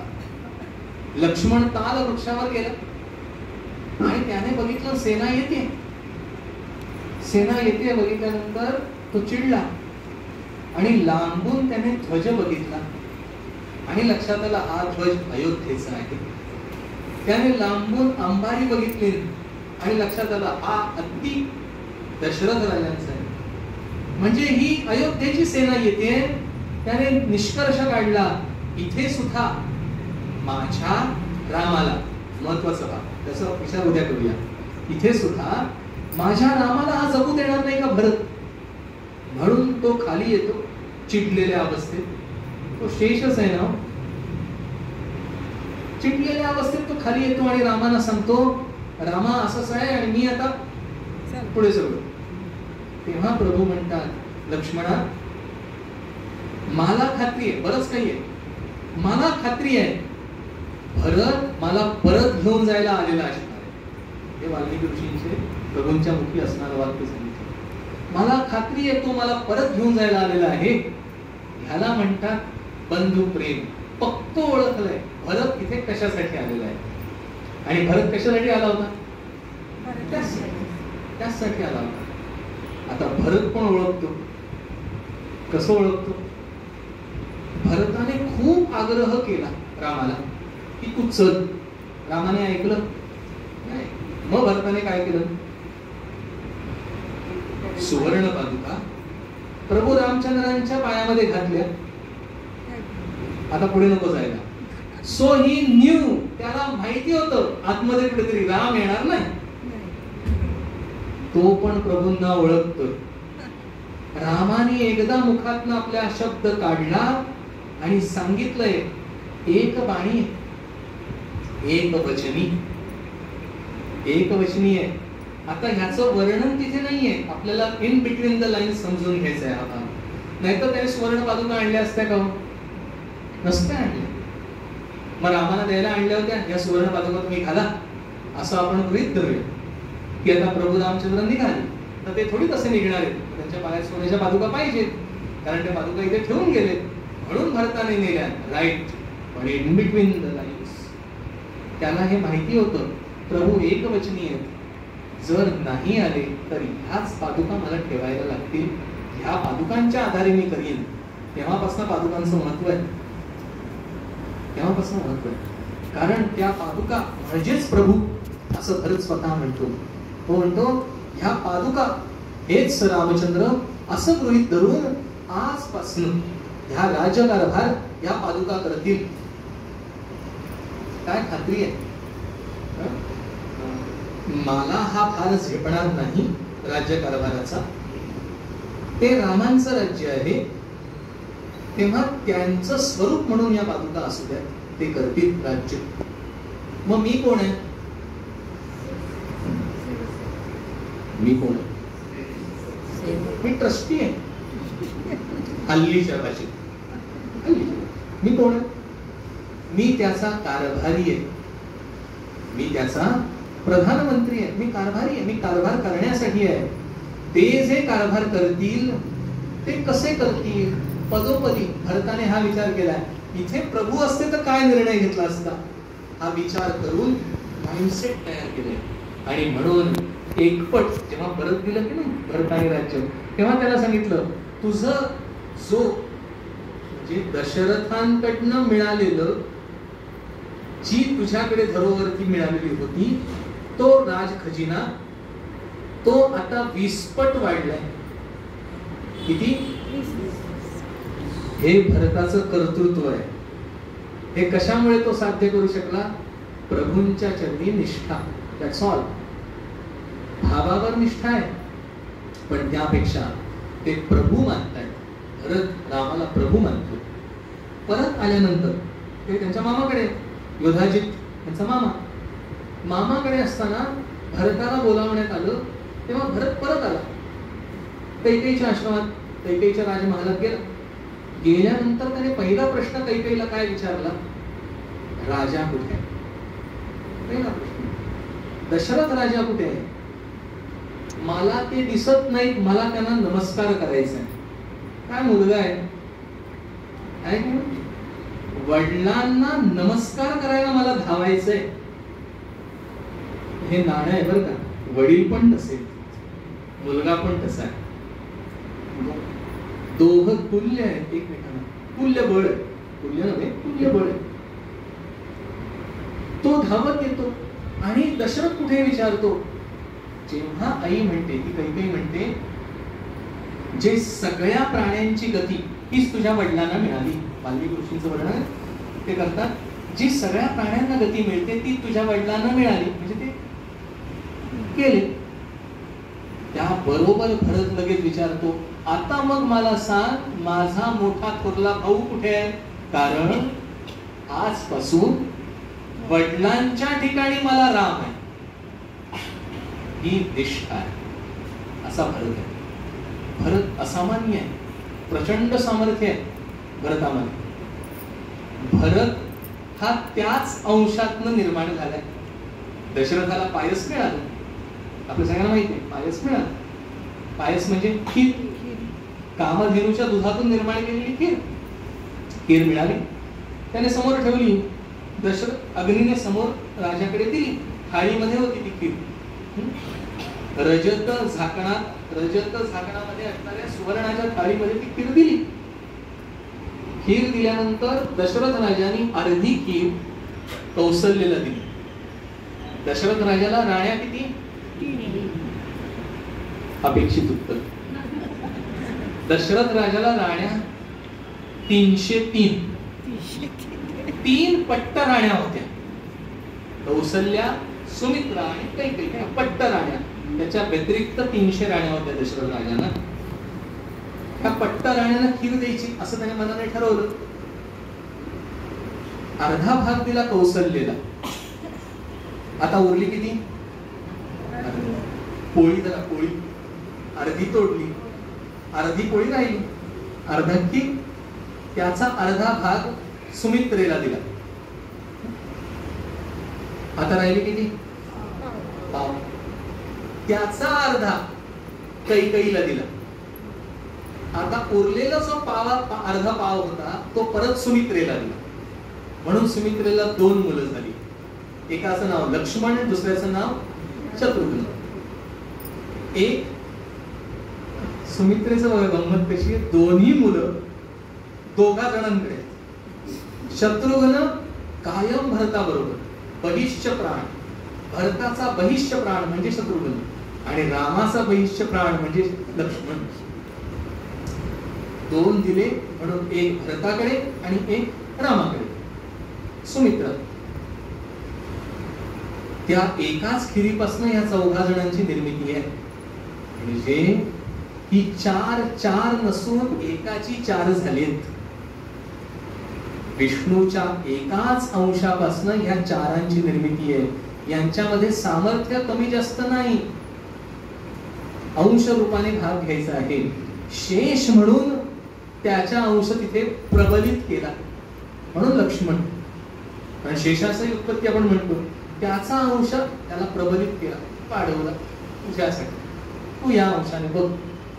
बाकी एकच अंश 4 जण. म्हणून भरत पराक्रमी आहे प्रचंड. रामावर इतकी निष्ठा आहे, राम सिंहासनावर निष्ठा आहे. आणि त्याच्या मनामध्ये संकल्पना अतिशय स्वच्छ आहे की सिंहासनाचा अधिपती रामच आहे. कुठे दिसलं हे? भरद्वाज मुनींच्या आश्रमामध्ये सगळेजण आली तेव्हा भरद्वाज मुनींनी असं सांगितलं की तुम्हाला श्रम परिहार द्यायचा आहे, इतक्या लांबून तुम्ही आलेत. म्हणून त्यांनी त्यांच्यासाठी महाल निर्माण केले. अप्सरा बोलावल्या ऋषींनी. भरद्वाज मुनींनी आश्रमामध्ये गेले, संकल्प घेतला आणि संकल्प सोडला. त्याबरोबर अश्विनी कुमार, अप्सरा, वरुण, वायू, कुबेर इत्यादी सगळे जण निर्माण झाले. आणि त्या सगळ्यांनी त्यांचं सामर्थ्य वापरून उत्तम महालादी सगळं निर्माण केलं. एक राजमहाल निर्माण केला आणि त्यामध्ये राजसिंहासन निर्माण केलं. आणि भरद्वाज मुनी भरताला घेऊन आले राजसिंहासनाच्या समोर. तिथे भरत म्हणतो, या राजसिंहाला प्रदक्षिणा घालून भरद्वाज मुनींनी भरतासाठी निर्माण केलेलं ते राजसिंहासन, त्याला प्रदक्षिणा घालून भरत म्हणतो, राजसिंहासनावर बसण्याचा अधिकार रामाचा आहे, माझा नाही. इतकी संकल्पना क्लिअर आहे, स्वच्छ आहे. तिथे तो वास्तविक बसू शकत होता, कारण ना ते अयोध्येचं सिंहासन होतं ना कुठल्या राज्याचं सिंहासन होतं, ते फक्त राजसिंहासन उच्च स्थान केलेलं होतं राजासाठीच. पण तो मानतोय मी राजा नाही म्हणून ते माझ्यासाठी नाही. 1 2 मग हे राजा आहे, त्याच्या जवळ मी बसेन, मग माझा राजा कोण आहे? मी राजा नाही हे मान्य आहे, पण माझ्यावर कोणाचं राज्य असलं पाहिजे?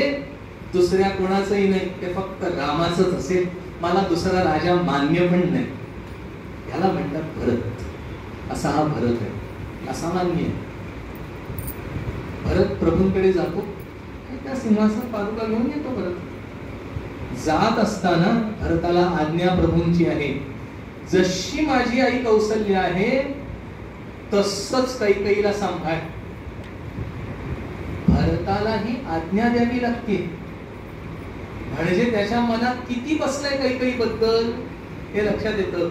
आणि ती आज्ञा मिळता क्षणी त्याने सगळ्यांना समान व्यवहार सांभाळला, काढून टाकलं. रामाची आज्ञा प्रमाण इथे दिसतो. रामाला किती महत्व आहे?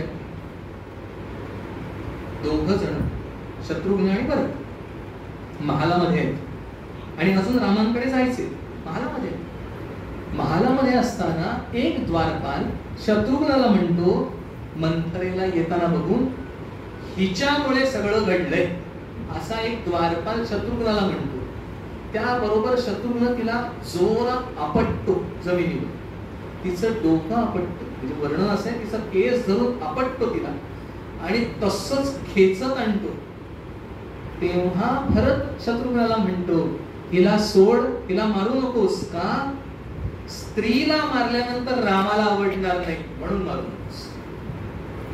ते जर असतं तर मी स्वतः माझ्या हाताने हिचा वध केला असता, पण मी हिला काही करत नाही, कारण ही स्त्री आहे आणि स्त्री अवध्य आहे. आणि राम हे सांभाळतो, त्याला आवडायचं नाही म्हणून मी हे सांभाळतोय. रामाला आवडायचं नाही म्हणून सांभाळलंय, नाहीतर माझी इच्छा आहे. माझी इच्छा दुय्यम, रामाची इच्छा प्रमाण. हे भरत आहे. इतकं प्रेम आहे, इतकं निष्ठा आहे रामांवर. असामान्य गोष्ट आहे भरत. भरताबद्दल अजूनही काही आहे. शत्रुघ्न बहिष्य प्राण. ज्या क्षणी भरताने सांगितलं हिला सोड, त्या क्षणी शत्रुघ्नाने सोडले तिला. याला म्हणतात आज्ञा, आणि त्याला म्हणायचं आज्ञा पाळणे. का? कारण शत्रुघ्न भरताला मानतोय, शत्रुघ्न रामाला मानतोय, म्हणून रामाला घेऊन जायला निघाला. शत्रुघ्न सगळ्या ठिकाणी आहे भरताबरोबर. राज्य कारभार भरत करतोय आणि अयोध्येत राहतोय कोण? शत्रुघ्न. म्हणजे तिथून हे in between the lines coordinator कोण आहे? शत्रुघ्न. तो तिथे नुसता बसणार आहे का? त्याला चिंता कोणाची आहे? इतर सगळ्या ठिकाणीच भरताची चिंता आहे. युधाजिताकडे गेलाय. युधाजित कोणाचा मामा आहे? भरताचा. करेक्ट. मामाकडे कोण जातं? शत्रुघ्न कोण आहे? नोबडी. शत्रुघ्न युधाजिताचा कोणी आहे का? भरताचा कोण आहे? फॉलो कोण केलंय? कारण युधाजितालाही मान्य आहे शत्रुघ्न भरताशिवाय राहू शकत नाही. भरताला मान्य आहे माझ्या मामाकडे हा येऊ शकतोय. इतकी एकरूपता साधलेली आहे. सांभाळ करणारा कोऑर्डिनेटर हा शत्रुघ्न असायला पाहिजे. शत्रुघ्न सांभाळतच होता असा शत्रुघ्न आहे. तो सगळ्या ठिकाणी बरोबर आहे भरताच्या.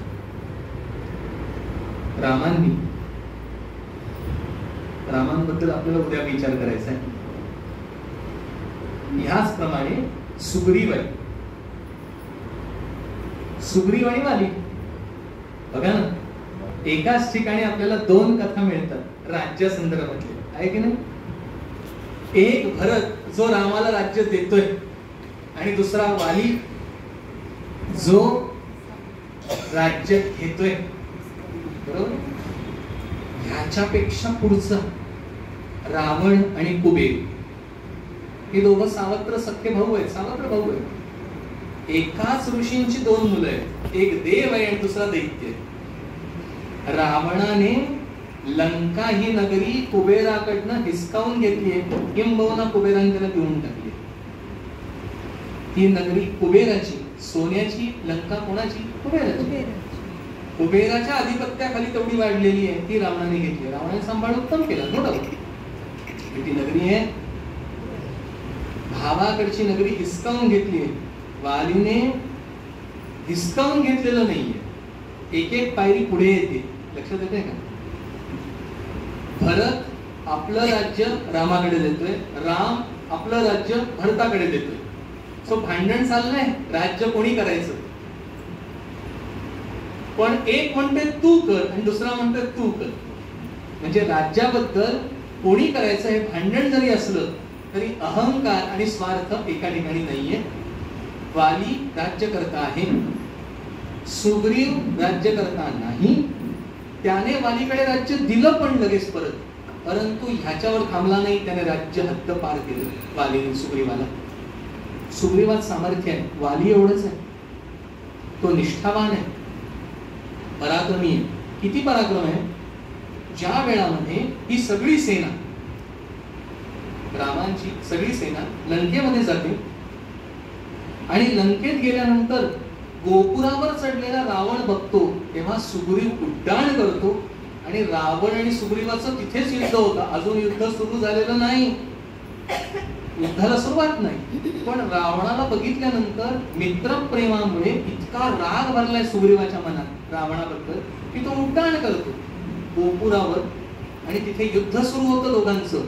युद्ध सुरू झाल्यानंतर त्याला काय जो पराक्रम आहे तो सुग्रीव दाखवतो आणि तिथून उडी मारून परत येतो. रावणही त्याला पराक्रम दाखवतो, दोघांचा पराक्रम एकमेकांना कळतो आणि तो परत येतो. त्या वेळात राम कान उघडणी करतो आणि काय म्हणतो, सुग्रीवा, तुला जर आत्ता काही इजा झाली असती किंवा तुला जर याने बंदिवासात घातलं असतं तर मला हे सगळंच्या सगळं सोडून जावं लागलं असतं, कारण मग मला लक्ष्मण आणि सीता देखील प्रिय नाही. कारण तुझा सांभाळ करीन हे मित्राप्रमाणे मी अग्निसाक्ष वचन घेतलंय आणि त्या वचनामुळे मला लक्ष्मण आणि सीतेपेक्षाही तुझा प्राण अधिक प्रिय आहे. हे सुग्रीव आणि रामाचं नातं आहे. सुग्रीव वानर आहे, बरेच दिवसांनी ऐश्वर्यामध्ये संपन्न ऐश्वर्य त्याला मिळालं वालीच्या वधानंतर. तो विसरला, पण तो जरी विसरला असला तरी राम, हनुमान आणि तारा ह्या दोघा जणांना ह्याची जागृती आहे. त्या वेळामध्ये सांभाळ केलाय तारेने. तारा ही वालीची पत्नी आहे, सुग्रीवाबरोबर राहील आणि मग असं वर्णन आहे, त्याला काही कालावधी दिलेला होता सुग्रीवाला आणि तो कालावधी उलटून गेला. पावसाळ्याचा कालावधी तो सुग्रीवाला दिला होता. खूप दिवसांनी राज्योपभोग घे, मग वर्षाकाळ गेल्यानंतर मात्र आपण हालचाल करू. वर्षाकाळ संपला, हा गेला नाही, म्हणून आता लक्ष्मण क्रोधाने यायला लागला. तेव्हा त्याला सावध केलं. कोणी सावध करायचा प्रयत्न केला? हनुमंत, अंगद, सगळ्यांनी प्रयत्न केला. सुग्रीव सावध झालाच नाही.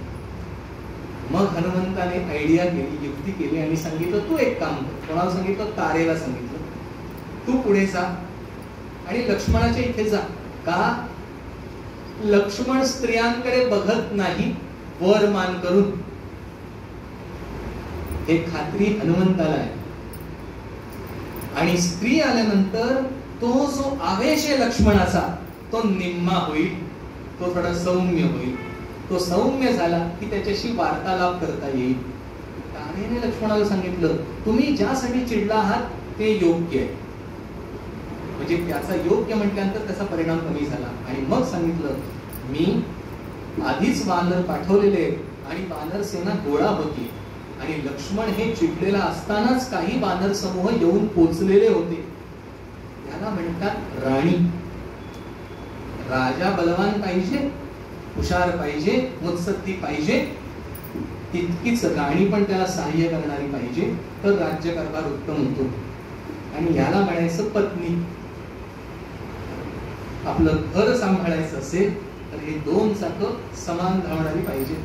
एक चाक लहान एक चाक मोठं चालू शकतो, पण एक चाक एका दिशेला आणि एक चाक दुसऱ्या दिशेला, गाडी तिथेच थांबते. कशी आहे ही तारा, सांभाळून घेणारी आहे. आणि सुग्रीवाला याची कल्पना आहे, तो सावध झाला, प्राणासाठी प्राण दिला मित्रासाठी. रामाला मित्र मानलं, नंतर रामाला राजा मानलं आणि सांगितलं मी तुझा सचिव होतो. आणि ते त्याचं कार्य राम अयोध्येच्या सिंहासनावर बसेस तोपर्यंत त्याने सांभाळलं. असा सुग्रीव आहे. त्याने प्राणाला प्राण दिला, सेनेला सेना दिली, संपूर्ण राज्य रामाच्या स्वाधीन केलं. हे तो करू शकला, याचं कारण निष्ठा. असा सुग्रीव आहे. अजूनही आपल्याला काही यातले बघायचे, पण आज इथे मात्र आपण थांबूया. आता उद्या आपण सगळेजण फ्रेश मूड मध्ये आलात की उरलेलं बघूया. जय जय रघुवीर समर्थ.